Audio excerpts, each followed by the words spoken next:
നമസ്കാരം.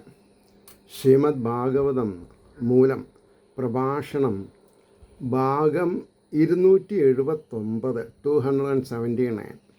ഓം ഗം ഗണപതയേ നമഃ. ഓം സം സരസ്വതേ സ്വാഹ. ഓം ശ്രീ ഗുരുഭ്യോ നമഃ. ഓം ശ്രീ രംഗനാഥശർമ്മണേ നമഃ. നാരായണ നാരായണ നാരായണ നാരായണ നാരായണ നാരായണ നാരായണ നാരായണ നാരായണ നാരായണ നാരായണ. ഓം ശ്രീകൃഷ്ണാർപ്പണമസ്തു. ഓം ശ്രീകൃഷ്ണായ പരബ്രഹ്മണേ നമഃ. ഓം ശ്രീകൃഷ്ണായ പരമാത്മനേ നമഃ. ഹരേ രാമ രാമ രാമ ഹരേ ഹരേ ഹരേ കൃഷ്ണ കൃഷ്ണ കൃഷ്ണ ഹരേ ഹരേ. ഓം ശ്രീ രുക്മിണി സത്യഭാമാ സമേത ശ്രീ ഗോപാലകൃഷ്ണസ്വാമിനേ നമഃ. ശ്രീമദ് ഭാഗവതം തൃതീയ സ്കന്ധം 23-ാം അധ്യായത്തിലെ 46-ാമത്തെ ശ്ലോകമാണെന്ന് പറയേണ്ടത്. 46-ാമത്തെ ശ്ലോകം: ഏവം യോഗാനുഭാവേന ദമ്പത്യോ രമമാണയോ ശതം വ്യതീയു ശരദ കാമലാലസയോർമനാഗ്. ഇതാണ് ശ്ലോകം. അതിൻ്റെ വാക്കാർത്ഥം പറയുമ്പോൾ, ഇപ്രകാരം യോഗശക്തിയാൽ രമിക്കുന്നവരും ലൗകിക രീതിയിലല്ല കേട്ടോ, അവിടെയാണ് പ്രശ്നം വരുന്നത്. ഇപ്രകാരം യോഗശക്തിയാൽ അത് തളരില്ല. യോഗശക്തി അല്ലാത്തതൊക്കെ തളരും, ചീറ്റിപ്പോവും. അപ്പോൾ രമിക്കുന്നവരും കാമഭോഗത്തിൽ അത്യാശ വച്ചവരുമായ തന്നിൽ നിന്ന് 9 പെൺകുട്ടികളും 1 ആൺകുട്ടികളും ഈ സ്ത്രീയിൽ സമ്പാദിക്കണം. അപ്പോൾ ഭാര്യാഭർത്താക്കന്മാരുടെ 100 സംവത്സരക്കാലം അല്പസമയമെന്ന പോലെ അതിക്രമിച്ചു. 100 വർഷത്തിലും മീതിയായി അവർ രമിക്കണു. കാരണം എന്താ? യോഗശക്തിയാൽ. യോഗശക്തി ഇല്ലെങ്കിൽ പറ്റില്ല. ഇനി അതിൻ്റെ ഭാവാർത്ഥം പറയണോ? യോഗാനുഭാവം നിമിത്തം ക്ഷീണിക്കാത്ത ദേഹശക്തിയും അനുകൂലങ്ങളായ സകല സാധന സാമഗ്രികളുടെ സമ്പത്തും സ്വാധീനത്തിലുണ്ടായിരുന്നതുകൊണ്ട് കാമലീലകളിൽ രമിച്ചിരിക്കുന്ന ഭാര്യാഭർത്താക്കന്മാരുടെ 100 സംവത്സരക്കാലം അല്പസമയമെന്ന പോലെ കഴിഞ്ഞു. വളരെ ഡെപ്തിൽ മനസ്സിലാക്കേണ്ട ഒരു സംഗതിയാണത്. 47-ാമത്തെ ശ്ലോകം: തസ്യാം ആധത്തദ്രേതസ്താം ഭാവയന്നാത്മനാ ആത്മവിദ് ന ഉദാ വിധായ രൂപം സ്വം സർവസങ്കൽപ്പവിദ് വിഭു. സർവസങ്കൽപ്പവിദ് വിഭു, ഭഗവാനെ വിചാരിച്ചും കൊണ്ട് എല്ലാ കാര്യങ്ങളും. ആത്മാവിനെ അറിഞ്ഞവനും സകലരുടെയും സങ്കല്പത്തെ അറിയുന്നവനും, ഞാനും നിങ്ങളും മനസ്സിൽ എന്ത് വിചാരിക്കണമെന്നുള്ളത് ഭഗവാന് മനസ്സിലാവും, അല്ലെങ്കിൽ ഭാഗവതീയത ഉള്ളവർക്ക് മനസ്സിലാവും. എല്ലാം ചെയ്യുവാൻ സമർത്ഥനുമായ ആ യോഗി തൻ്റെ രൂപത്തെ 9 ആക്കിയിട്ട്, അതാണ് 9 മക്കളെ, പെൺമക്കളെ, അവളെ തൻ്റെ ദേഹത്തിൻ്റെ അർദ്ധാംശമായി ഭജിക്കുന്നവനായിട്ട് അവളിൽ രേതസ്സിനെ, വീര്യത്തെ ആദാനം ചെയ്തു. അതിൻ്റെ ഭാവാർത്ഥം: ആത്മാവിൻ്റെ പ്രഭാവത്തെ നന്നായി അറിയുന്ന ആ മഹാത്മാവ് സ്വപത്നിയെ തൻ്റെ ദേഹാർദ്ധമായി നന്നായി ഭാവിച്ചിട്ട് സ്വവീര്യത്തെ 9 രൂപമാക്കി തീർത്തിട്ട് സർവവിധ സങ്കല്പത്തിലും സമർത്ഥനായിരിക്കുന്ന ആ മുനി ആ പത്നിയിൽ സ്വവീര്യത്തെ ആദാനം ചെയ്തു. അതുകൊണ്ട് 9 കന്യകമാർ അദ്ദേഹത്തിൻ്റെ സന്താനങ്ങളായിട്ട് ജനിച്ചു.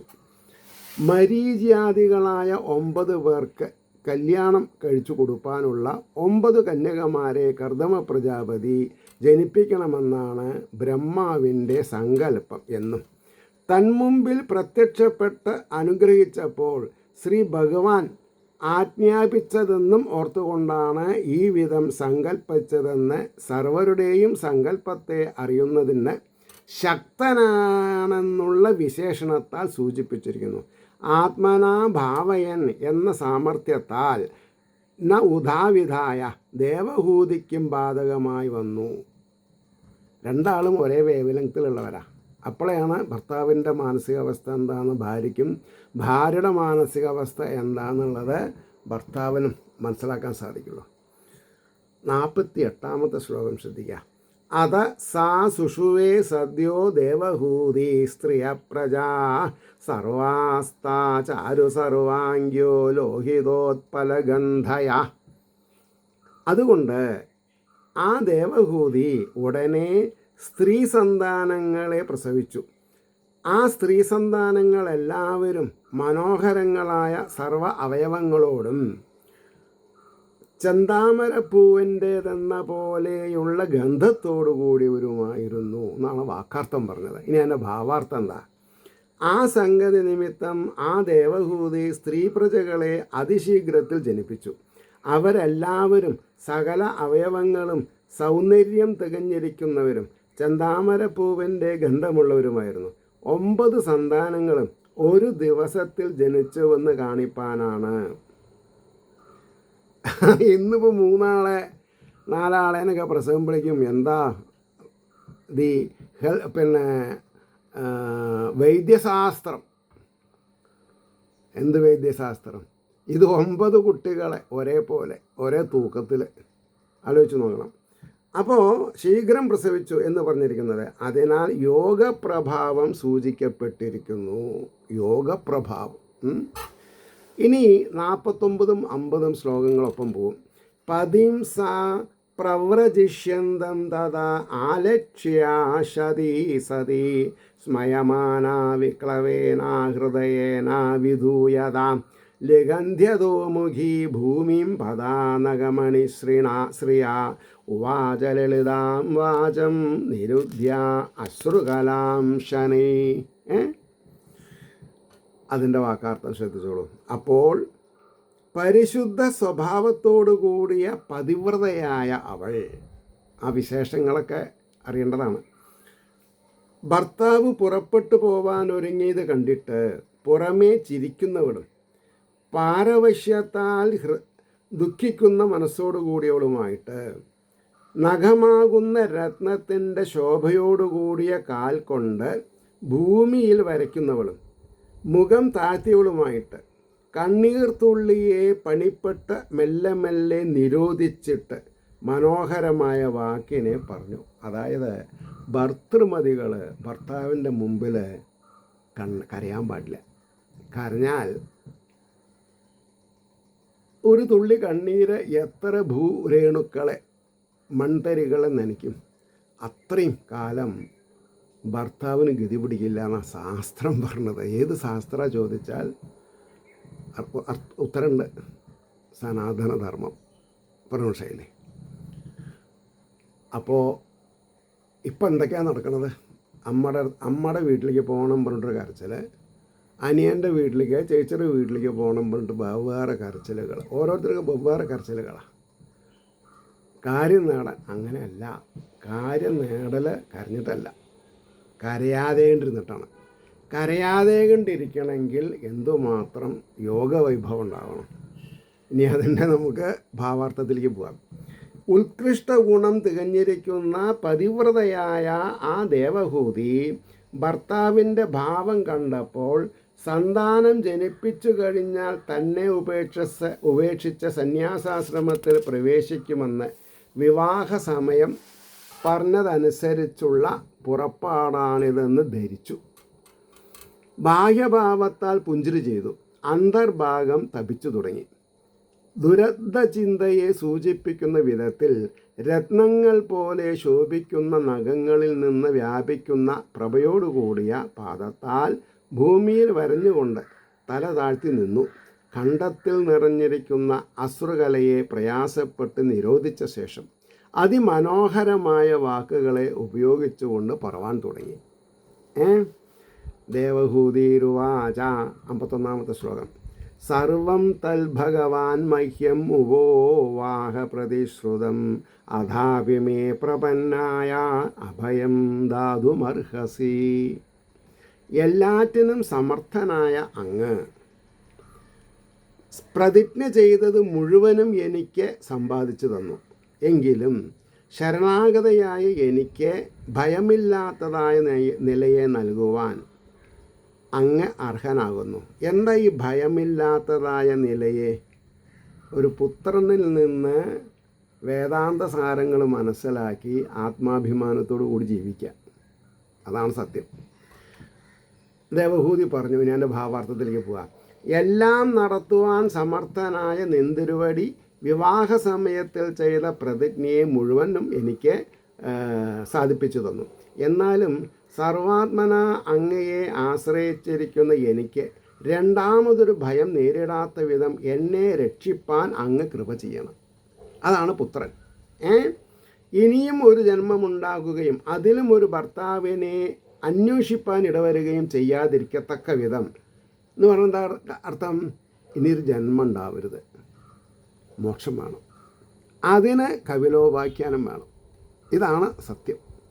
അപ്പോൾ അതിലും ഒരു ഭർത്താവിനെ അന്വേഷിപ്പാൻ ഇടവരികയും ചെയ്യാത്തത്തക്ക വിധം സർവഭയത്തിൽ നിന്നും സംസാരബന്ധത്തിൽ നിന്നും എന്നെ ആത്യന്തികമായി രക്ഷിക്കണമെന്ന് സാരം. ഈ ആത്യന്തികമായിട്ടുള്ള കാര്യങ്ങൾ അറിയാതെ കൊണ്ടിരിക്കുക കാരണമാണ് ഞാൻ ഫേസ്ബുക്കിൽ ആക്റ്റീവ് കാരണം പലവരും പറയും, ഞങ്ങളുടെ ഗ്രാമത്തിൻ്റെ വിലാപങ്ങൾ ഭഗവാൻ കേട്ടില്ല. ഭഗവാൻ അതല്ല പണി. ഭഗവാൻ ഓരോരുത്തരുടെ ഹൃദയകമലത്തിലും സാക്ഷീഭൂതനായിട്ടിരിക്കുകയാണ്. ഭഗവാൻ ആർക്കും ഫേവറോ അല്ല എഗൻസ്റ്റും അല്ല. എന്നാൽ ഭഗവാനെ ഭക്തി പുരസ്സരം ആര് സേവിക്കുന്നു അവരുടെ യോഗക്ഷേമം ഭഗവാൻ നടത്തുന്നുള്ളത് ശരിയാണ്. ഇനി പരമശയോ അപ്പോൾ കാര്യങ്ങൾ ഒട്ടനവധി മനസ്സിലാക്കേണ്ടതുണ്ട്. അത് മനസ്സിലാക്കിയാലോ ഈ ജീവിതം ഉണ്ടല്ലോ ഓരോ സെക്കൻഡും നമ്മൾക്ക് അനുഭവിക്കാൻ പറ്റും, ആനന്ദിക്കാൻ പറ്റും. അതന്നെ ആനന്ദം, പരമാനന്ദം, സച്ചിദാനന്ദം, ചിന്മയാനന്ദം. മനസ്സിലായോ?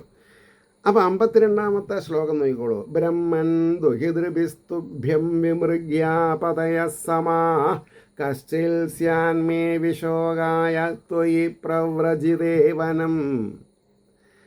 അല്ലയോ ബ്രഹ്മജ്ഞനായുള്ളവനെ, അങ്ങയാൽ പുത്രിമാരോട് സദൃശന്മാരായ ഭർത്താക്കന്മാർ അന്വേഷിക്കപ്പെടുവാൻ യോഗ്യന്മാരാകുന്നു. കാട്ടിലേക്ക് പോയിരിക്കും സമയത്തിൽ എൻ്റെ ദുഃഖനിവൃത്തിക്കായി കൊണ്ട് ഒരു പുത്രനും ഉണ്ടാകണം. അങ്ങ്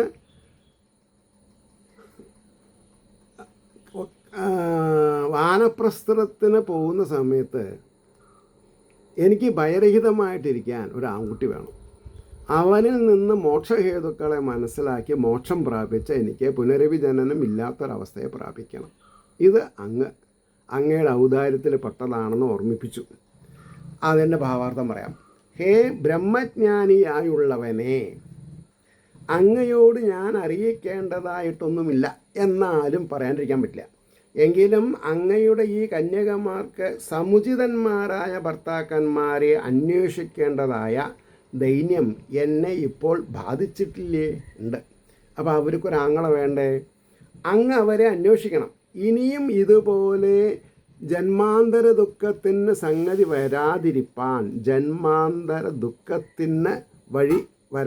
വരാതിരിപ്പാൻ നിന്തിരുവടി വനത്തിലേക്ക് പോയി കഴിഞ്ഞാൽ എനിക്ക് സന്മാർഗത്തെ, ഏതാ സന്മാർഗം? നാശരഹിതമായ പരമപദത്തെ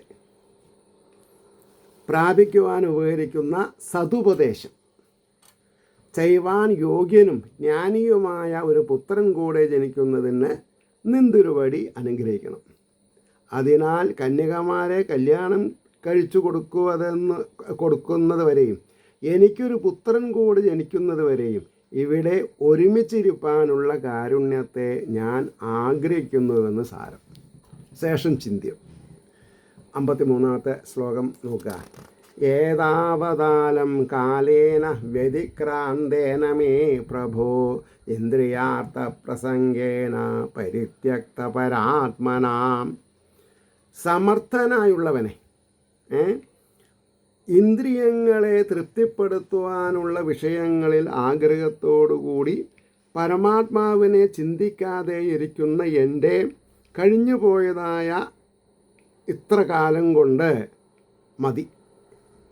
എനിക്ക് കൂടുതൽ ലൗകിക വാസനയില്ല. അതുകൊണ്ട് ഒരു മകനെ കൂടി തന്നിട്ട് പോയിക്കോളൂ. അപ്പോൾ അതിൻ്റെ ഭാവാർത്ഥത്തിലേക്ക് കിടക്കുക. ഇനിയും ദിവ്യങ്ങളായ ഭോഗങ്ങളെ അനുഭവിച്ചാൽ പോരെ? എന്തിനാണ് അതിൽ നിന്ന് അന്യമായ കാംക്ഷ എന്ന് ചോദിക്കരുതേ. ഹേ പ്രഭു, ഇന്ദ്രിയങ്ങളെ ആനന്ദിപ്പിക്കുവാനുള്ള ശബ്ദാദി വിഷയങ്ങളിൽ മനസ്സിരുത്തിയതിനാൽ പരമാത്മധ്യാനത്തെ ഉപേക്ഷിച്ചുകൊണ്ട് ഇത്രയും കാലത്തെ കഴിച്ചത് തന്നെ വേണ്ടുവോളം മതിയായി എന്നാണ് പറഞ്ഞതേ. ആ മതിയാവൽ നമ്മുടെ ഇടയിലുള്ളവർക്ക് നമുക്കൊക്കെ വേണം, എന്നാൽ നമ്മൾ രക്ഷപ്പെട്ടു. ക്ഷണികങ്ങളായ ഈ ഇന്ദ്രിയ സുഖങ്ങളെ ആഗ്രഹിച്ചത് ക്ഷണികങ്ങളായ നൈമിഷികമാണ്, പിന്നെ ദുഃഖ വല്ലായ്മ. അപ്പോൾ ഇന്ദ്രിയ സുഖങ്ങളെ ആഗ്രഹിച്ചത് വളരെ അബദ്ധമായി എന്ന ബോധം ഇപ്പോൾ ഉണ്ടായി. അതിന് മോഹമില്ലെന്ന് സാരം, കൺട്രോൾ ചെയ്യാൻ പറ്റിയെന്നർത്ഥം. 54. ഇന്ദ്രിയാർത്ഥേഷു മജ്ജന്ത്യാ പ്രസംഗസ്ത്വയി മേ കൃത അജാനന്ധ്യാ പരം ഭാവം തഥാപ്യസ്ത്വഭയായ മേ. ഇന്ദ്രിയ വിഷയങ്ങളിൽ മുങ്ങിയവളും അങ്ങയുടെ പരമഭാവത്തെ അറിയാതിരുന്നവളുമായ എന്നാൽ അങ്ങയിൽ സംസർഗം ചെയ്യപ്പെട്ടു എങ്കിലും എൻ്റെ ഭയനിവൃത്തിക്കായി കൊണ്ട് ഭവിക്കട്ടെ. ഇനി ബാക്കിയുള്ള കാരണം അതിൻ്റെ ഭാവാർത്ഥത്തിലേക്ക് പോവുക. ഇന്ദ്രിയങ്ങളെ സുഖിപ്പിക്കുന്ന വിഷയങ്ങളെ അത്യന്തം ആഗ്രഹിച്ചുകൊണ്ട് തന്നെ നിന്തുരുവടിയിൽ ഞാൻ അത്യാസക്തയായിരുന്നു. മോക്ഷമെന്ന പരമപുരുഷാർത്ഥത്തെ എനിക്ക് നൽകുവാനുള്ള അങ്ങയുടെ മഹാത്മ്യത്തെ ഞാൻ അറിഞ്ഞില്ല. എന്നാൽ പിന്നെ പുത്രൻ്റെ ആവശ്യം ഉണ്ടായിരുന്നില്ല, അങ്ങനെ നേരെ പോവായിരുന്നു എന്നാണ് പറഞ്ഞത്. എന്നാലും ആ അത്യാസക്തി എൻ്റെ സർവഭയ നിവൃത്തിക്ക് കാരണമായിട്ട് ഭവിക്കുമാറാകണം. അജ്ഞാനവാനായ പുത്രൻ്റെ ലാഭത്താൽ സംസാരസന്ധരണം, ആ വാക്ക് ശ്രദ്ധിക്കുക, സംസാരസന്ധരണം എനിക്കും സാധിക്കുമാറാകണമെന്ന് സാരം. സഞ്ചന്ത്യ എന്ന് പാടാന്തരം ഇന്ദ്രിയ വിഷയങ്ങളിൽ ബദ്ധയായ എന്നെ രക്ഷിക്കുമാറാകണം എന്ന് പറഞ്ഞു. ഈ അധ്യായത്തിൽ 57 ശ്ലോകങ്ങളാണുള്ളത്. അതിലിപ്പോൾ 55-ാമത്തെയാണ് ഇപ്പം നമ്മൾ പറയാൻ പോണത്. സംഗോ യ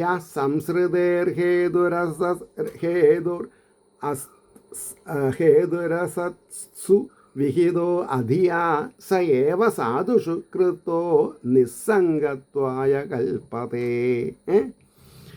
അപ്പോൾ പറഞ്ഞു, വിചാരശക്തിയില്ലാത്തവനാൽ, വിചാരശക്തി ഇല്ലെങ്കിൽ കുഴങ്ങി, വികാരശക്തിക്ക് അടിമപ്പെടരുത്. അസത്തുക്കളിൽ സംസാരത്തിന് കാരണമായ യാതൊരു സംസർഗം ചെയ്യപ്പെട്ടുവോ സജ്ജനങ്ങളിൽ ചെയ്യപ്പെട്ടതായ അതുതന്നെ സർവസംഘ നിവൃത്തിക്കായിക്കൊണ്ട് സമർത്ഥയായി ഭവിക്കുന്നു. ഇപ്പോൾ ഒരു 100 വർഷം അങ്ങായിട്ട് സംഘം ചെയ്തു, 9 പെൺകുട്ടികളുണ്ടായി. പക്ഷേ എനിക്ക് ഇനി സംഘത്തിൻ്റെ ആവശ്യത്തിനല്ല, ഡിവൈൻ ആവശ്യത്തിന് വേണ്ടിയിട്ടൊരു പുത്രനെ തരണമെന്നാണ് പറഞ്ഞതിൻ്റെ താല്പര്യം. അതിൻ്റെ ഭാവാർത്ഥം, അറിവില്ലായ്മ നിമിത്തം അസജ്ജനങ്ങളോടുള്ള ചേർച്ച സംസാര ദുഃഖം വീണ്ടും വീണ്ടും ഉണ്ടാവാൻ കാരണമായി വരും. നമ്മൾ ഓരോരുത്തരും ആരോടാണ് സംഘം ചേരുന്നത്, അവരുടെ ഗുണഗണങ്ങൾ നമ്മളെ ബാധിക്കും. അപ്പോൾ അതേ സംഘം സജ്ജനങ്ങളിലുണ്ടായി വന്നാൽ നിശേഷ സംസാര ക്ലേശ നിവാരണ ഹേതുവായി വരുന്നത് സാധാരണ സമ്പ്രദായമാണല്ലോ. ഇവന്മാരുടെയും ദുഃഖം നിശേഷം നശിപ്പിച്ച് പരമാനന്ദം അനുഭവിപ്പിക്കുവാനും സമർത്ഥനായ അങ്ങയോട് ഉണ്ടായ എൻ്റെ സംഘം പരമാനന്ദ പ്രാപ്തിക്കായി വരുമാറാകണം എന്ന് അഭിപ്രായം. 56. നൈഹ യത് കർമ്മ ധർമായ ന വിരാഗായ കൽപ്പതേ ന തീർത്ഥപദസേവായേ ജീവൻ അഭിമൃതോഹിസ.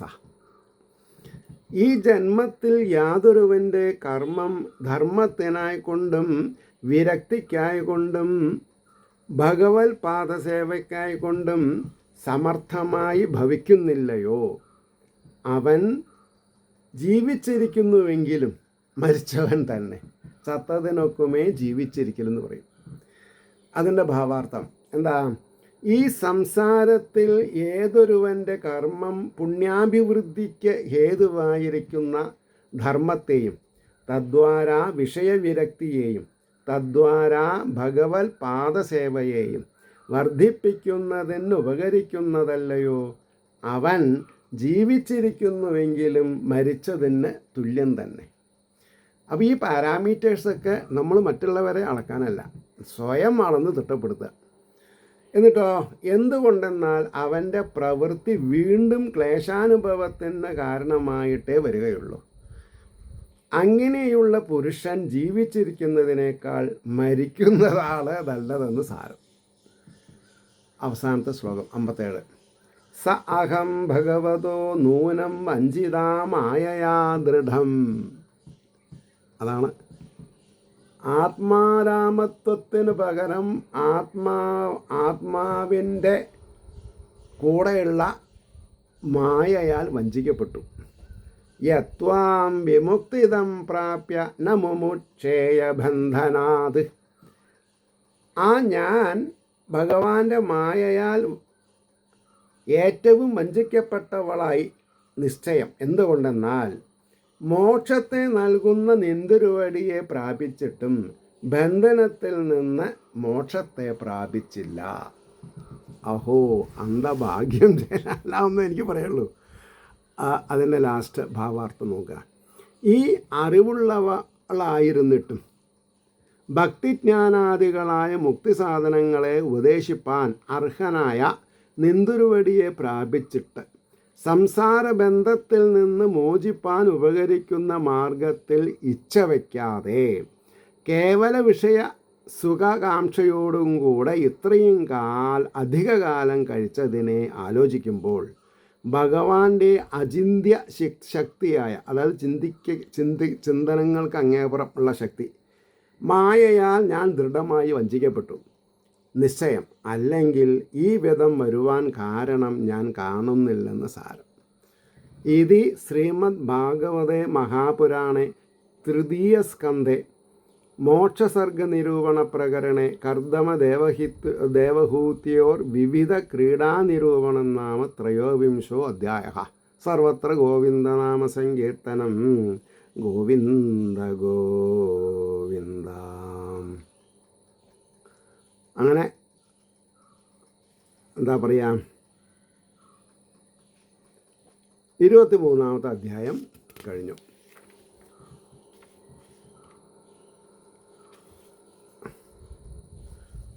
അടുത്ത പ്രൊസീഡ് ചെയ്യാം.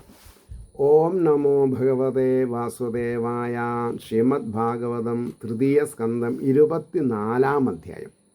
മൈത്രേയ വാച നിർവേദവാദിനീം ഏവം മനോർദുഹിതരം മുനി ദയാലു ശാലിനീം ആഹ ശുക്ലാഭിവ്യാഹൃതം സ്മരൻ. വിഷയവിരക്തിയെ പറയുന്നവളും സ്വഭാവഗുണത്താൽ ശ്ലാഘ്യയുമായ മനുവിൻ്റെ പുത്രിയെക്കുറിച്ച് കരുണയുക്തനായ കർദമമുനി ഭഗവാൻ അരുളി ചെയ്തതിനെ ഓർക്കുന്നവനായിട്ട് പറഞ്ഞു. പുത്രനായിട്ട് ഞാൻ ജനിക്കും അങ്ങയ്ക്ക് എന്ന് പറയണ്ടായി. ഭാവാർത്ഥം പറഞ്ഞു. മൈത്രേയൻ പറഞ്ഞു, ഇതുപ്രകാരം വിഷയവൈരാഗ്യത്തെപ്പറ്റി പറയുന്നവളും ശൗശീല്യാദി ഗുണശ്ലാഘ്യയുമായ ദേവഹൂതിയെക്കുറിച്ച് കരുണയോടുകൂടിയ കർദമമുനി ഭഗവാൻ പ്രത്യക്ഷനായി വരം നൽകിയ സമയത്തിൽ സ്വാംശത്താൽ അവതരിക്കും എന്നരുളി ചെയ്തിട്ടുള്ളതിനെ സ്മരിച്ചുകൊണ്ട് ഇങ്ങനെ പറഞ്ഞു. ഋഷിരുവാചാം 2 മാഖിതോ രാജപുത്രേ ഇത്തം ആത്മാനം പ്രത്യനിന്ദിതേ ഭഗവാൻസ്തേ അക്ഷരോ ഗർഭം അഭൂരാത് സംപ്രപൽസ്യതേ. അതിൻ്റെ വാക്കാർത്ഥം പറയാം. രാജാവായ മനുവിൻ്റെ സന്താനമേ, സർവദോഷരഹിതേ, നമുക്കൊരു ദോഷമില്ല, സർവദോഷരഹിതേ, ആത്മാവിനെക്കുറിച്ച് ഈ വിധം നീ ഖേദിക്കരുത്. നാശരഹിതനായ ശ്രീനാരായണൻ ഉടനെ നിൻ്റെ ഗർഭത്തെ പ്രാപിക്കും. എന്നിൽ ഭഗവാൻ എന്തു ചെയ്യും? അവതാരം ചെയ്യാൻ പോകണു. ആ ഭഗവാന്റെ അമ്മയായിട്ട് നീ ഭവിക്കും എന്നാണ് പറഞ്ഞത്. ഋഷിരുവാച, കർദമമുനി പറയണു, ഹേ രാജപുത്രി, ഒരു വിധത്തിലുള്ള ദോഷവുമില്ലാതെ സർവഥാ ഭാഗ്യവതിയായ നീ ഭാഗ്യഹീനയാണെന്ന് വിചാരിച്ച് ഈ വിധം ഖേദിക്കരുത്. കാരണം ജന്മത്തെ പഴിക്കരുത് എന്നൊരു വേദശാസനമുണ്ട്. ഈ ജന്മം നമ്മൾ ചോദിച്ചു വാങ്ങിയിട്ടുള്ളതാണ്. പൂർവ്വജന്മാന്തര സുഹൃത ദുഃഖങ്ങളെ ദുരിതങ്ങളെ അനുഭവിക്കാനാണ് ഇപ്പോൾ നമ്മുടെ ഈ ജന്മം. അപ്പോൾ നമ്മൾ എന്ത് ചെയ്യണം? അറിഞ്ഞും കൊണ്ട് നിഷ്കാമത്വത്തെ സ്വീകരിച്ച് ഭഗവാനെ പ്രീതിപ്പെടുത്തണം. പുണ്യങ്ങളെ കൊണ്ട്, പുണ്യവർദ്ധന കാര്യങ്ങളെ കൊണ്ട് ഭഗവാനെ പ്രീതിപ്പെടുത്തിയാൽ ആ ഭഗവാൻ രണ്ട് കൈയും നീട്ടി നമ്മളെ എന്ത് ചെയ്യും? മോക്ഷത്തിലേക്ക്, മോക്ഷപ്രദായകനാണ് ഭഗവാൻ, മോക്ഷത്തെ പ്രാപിപ്പിക്കും നമ്മളെ. അതുകൊണ്ടാണ് സ്വയം ദുഃഖിക്കരുതെന്ന് പറഞ്ഞത്. പിന്നെയോ, വിനാശാദി വികാരങ്ങളൊന്നുമില്ലാത്ത ഭഗവാൻ. ഭഗവാൻ ആരാ? വിനാശാദി വികാരങ്ങളൊന്നുമില്ലാത്ത ഭഗവാൻ ശ്രീഹരി തന്നെ കാലതാമസം കൂടാതെ ഞാൻ നിന്നെ വിട്ടുപോകുന്നതിന് മുമ്പ് തന്നെ നിൻ്റെ ഗർഭഗതനായി വരും. മൂന്നാമത്തെ ശ്ലോകം നോക്കിക്കോളൂ. ധൃതവ്രതാസി ഭദ്രം തേദമേന നിയമേന ജാ തപോ ദ്രവിണദാനേശ്ച ശ്രദ്ധയാ ച ഈശ്വരം ഭജ. ഈശ്വരനെ ഭജിക്കാൻ നിർത്തിയുള്ളൂ. സദാസമയത്തും ഈശ്വരനെ ഭജിക്കണം. പറയണു, ധരിക്കപ്പെട്ട വ്രതങ്ങളോടുകൂടിയവളായിട്ട് ഭവിക്കുന്നു. നിനക്ക് മംഗളം. ഇന്ദ്രിയങ്ങളെ അടക്കുന്നത് കൊണ്ടാണ് മംഗളം ഉണ്ടാവുക. സ്നാനാദി നിയമം കൊണ്ടും തപസ്, ധനാദികളുടെ ദാനം എന്നിവ കൊണ്ടും ഭക്തിയോടുകൂടെ ഈശ്വരനെ ഭജിച്ചാലും എന്ന് പറഞ്ഞു. അതിൻ്റെ ഭാവാർത്ഥമാണ് ഇനി പറയുന്നത്. ശ്രീ ഭഗവാൻ നിന്നിൽ അവതരിപ്പാൻ മതിയായ വ്രതാനുഷ്ഠാനങ്ങളെ എല്ലാം ജന്മാന്തരങ്ങളിൽ നിർവഹിച്ചവളാകുന്നു നീ. എങ്കിലും വെറുതെ ഒരാളിൽ ഭഗവാൻ വന്ന് കയറില്ല. എന്താ കാരണം? ജന്മാന്തരങ്ങളിൽ നിർവഹിച്ചവളാകുന്നു നീ. എങ്കിലും ഇന്ദ്രിയ നിഗ്രഹം, സ്നാനാദി നിയമം, സ്വധർമ്മ നിർവഹണം, പരമഭക്തി എന്നിവ കൊണ്ട് സർവേശ്വരനെ ഭജിക്കുക. എന്തൊക്കെയാണ് പറഞ്ഞത്? ഇന്ദ്രിയ നിഗ്രഹം വേണം, സ്നാനാദി നിയമം വേണം, സ്വധർമ്മ നിർവഹണം വേണം, പരമഭക്തി എന്നിവ കൊണ്ട് സർവേശ്വരനെ ഭജിക്കുക. എന്നാൽ നിനക്ക് സൽപുത്രലാഭരൂപമായ മംഗളം ഭവിക്കും എന്നാണ് പറഞ്ഞത്. അങ്ങനെയിരിക്കുന്ന ശ്രീഹരിയുടെ അനുഗ്രഹാശിസ്സുകൾ നിർലോഭം ഓരോരുത്തരിലും ഉണ്ടാവട്ടെ എന്ന് സ്മരിക്കുന്നതിനോടുകൂടി ലോകാ സമസ്ത സുഖിനോ ഭവന്തു ആയിരിക്കട്ടെ നമ്മുടെ പ്രാർത്ഥന എന്ന് സ്മരിച്ചുകൊണ്ട് വാക്കുകൾ ഉപസംഹരിക്കുന്നു. നമസ്കാരം. നാളെ കാണാം.